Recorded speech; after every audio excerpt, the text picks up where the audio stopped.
President Biden tells reporters he's hopeful a ceasefire in Gaza could be in place by next Monday. And Michigan voters head to the polls today to participate in their state party's presidential primaries.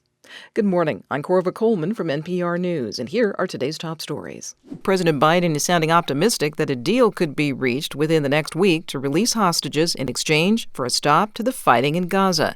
NPR's Asma Holland has more. Biden was asked by a reporter when a ceasefire might begin, and he sounded hopeful. My national security advisor tells me that we're close. We're close. It's not done yet. And my hope is by next Monday, we'll have a ceasefire. Biden's national security advisor, Jake Sullivan, said on Sunday that negotiators from the United States, Israel, Egypt, and Qatar had reached an understanding on the outlines of a temporary ceasefire in Gaza. Biden did not offer additional details. His comments were made during a brief stop at an ice cream store in New York City. But he has previously spoken about a hostage deal that would result in at least a 6-week pause in fighting.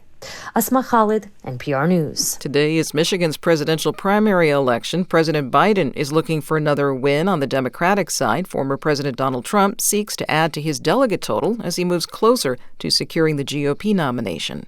From member station WDET in Detroit, Quinn Kleinfelter has more. President Biden and former President Trump appear far ahead of their respective challengers in Michigan, but some activists want Democrats to vote uncommitted rather than for Biden to protest U.S. support for Israel's war in Gaza.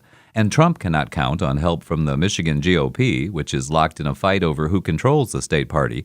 Still, Trump told a crowd of thousands at a recent rally here to make a show of force at the polls and send Democrats a message. We have to let them know that a freight train is coming in November. Trump's closest rival, Nikki Haley, vows to remain in the race no matter how she fares in Michigan. For NPR News, I'm Quinn Kleinfelter in Detroit. The U.S. Supreme Court is wrestling with how much First Amendment protection to give big social media companies. As NPR's Carrie Johnson tells us, the justices are evaluating state laws that were passed to limit censorship of conservative viewpoints. Florida and Texas passed new laws after big social media platforms booted former President Donald Trump following violence at the U.S. Capitol in 2021. The laws bar large sites from discriminating against users because of their viewpoints. Trade groups for the big platforms argue the government cannot compel them to speak and that they deserve lots of First Amendment protection because they curate and edit material like newspapers and bookstores do.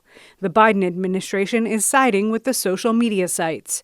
At stake is how the biggest sites engage in content moderation to block hateful, offensive, or violent information. Carrie Johnson, NPR News, Washington.